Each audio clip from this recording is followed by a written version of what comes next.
नमस्कार, आप देख रहे हैं #भारत और मैं आपके साथ तन्मनशिका। उत्तर प्रदेश की राजनीति में समाजवादी पार्टी के बदलते तेवर और रणनीति को देखने पर यह साफ लगता है कि ये बदलाव किसी वैचारिक आत्ममंथन का परिणाम कम और बदलते चुनावी गणित का असर ज्यादा है। प्रदेश में मायावती और ओवैसी जैसे राजनीतिक प्रतिद्वंदियों की मजबूती ने साफ संकेत दे दिए हैं कि सपा को अब पहले की तरह अपने पारंपरिक MY यानी मुस्लिम यादव समीकरण पर पूरी तरह भरोसा नहीं किया जा सकता। लंबे समय तक सपा ने इस समीकरण को सत्ता की चाबी माना था, लेकिन हालिया राजनीतिक घटनाओं और बिहार जैसे पड़ोसी राज्य के चुनावी नतीजों ने यह साफ साबित कर दिया है कि केवल अल्पसंख्यक वोटों पर निर्भर रहना अब सत्ता की गारंटी नहीं है। बिहार विधानसभा चुनाव इसका पहला बड़ा संकेत है। वहीं अखिलेश यादव ने वहां विपक्षी गठबंधन के लिए 25 से अधिक सीटों पर रैलियां की और ये कोशिश की कि अल्पसंख्यक वोटों का एकजुट होना सत्ता विरोधी लहर पैदा करे, लेकिन परिणाम इसके उलट निकले।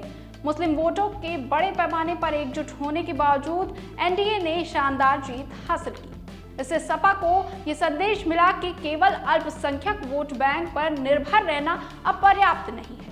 इसके अलावा महाराष्ट्र और अन्य राज्यों में AIMIM ने बढ़ते प्रभाव ने भी स्पष्ट कर दिया है कि मुस्लिम वोट अब स्वतंत्र राजनीतिक विकल्प तलाश रहे हैं।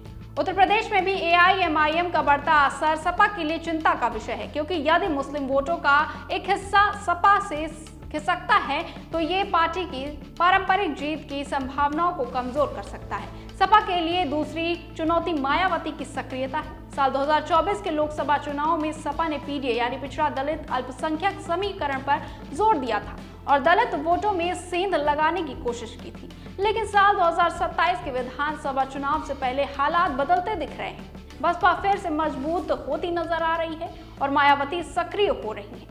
यदि बसपा दलित वोटों को फिर से अपने पक्ष में करने में सफल होती है तो PDA का समीकरण कमजोर पड़ जाएगा और सपा का पिछड़ा अल्पसंख्यक वोट आधार कमजोर हो जाएगा। सपा के अंदर भी ये बदलाव दिखाई देता है। वहीं रामपुर में उम्मीदवार चयन और आजम खान के निर्णयों को पार्टी ने नजरअंदाज किया।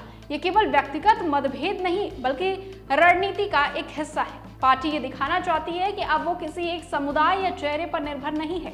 इस तरह अल्पसंख्यक वोटों पर ओवर डिपेंडेंस अब सपा को जोखिम भरा लग रहा है। यही वजह है कि सपा अब सवर्णों की ओर बढ़ रही है। ब्राह्मणों और अन्य सवर्ण मतदाताओं को लुभाने के प्रयास, धार्मिक स्थलों का प्रचार और सांस्कृतिक प्रतीकों का नरम रूप सपा की नई रणनीति का हिस्सा है।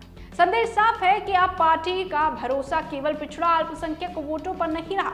उत्तर प्रदेश जैसे बड़े राज्य में किसी एक सामाजिक समूह के सहारे सत्ता पाना अब लगभग असंभव है। भाजपा ने व्यापक सामाजिक गठबंधन बनाकर एक मॉडल पहले ही स्थापित किया है। अखिलेश यादव अब इसी वास्तविकता को स्वीकार करते दिख रहे हैं।